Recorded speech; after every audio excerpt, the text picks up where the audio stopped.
Amadwo ensemo na yenko Aowin NPP amanyoko no ne fan wo hono church for NPP Constituency Secretary akwafa forms a wono so akofile na ne die ni Isaac Brew wasi wo pese wo gina mu na bra sebedwa adwa no wo pere wo ho.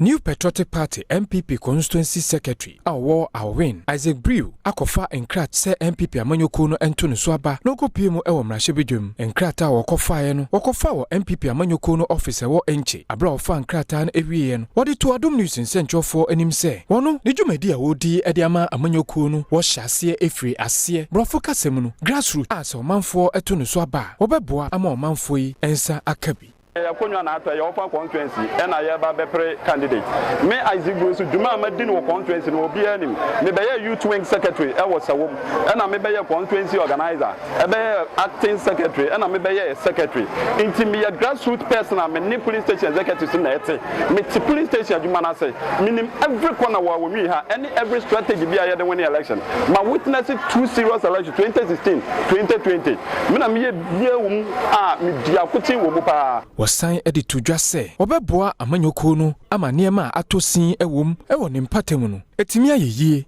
to about mama na me be candidate obia wa di party no ayaw obia ne boafu but my ready say me kwose kotodo kra na dise me bu na me pass ankofo ne chew no mu nyina be ka ye ho ne ye gisi na my ready into my ready say so motoma me a me koto obia dise ye pa ne chew obia dise ye ne kasa obi bia dise bibia dise ye mo obia akoma to ne yam no be ka MPP ne ho na ye tumi dise no me as the group my ever ready say me yes ade man kabomaba ye tumi agise no.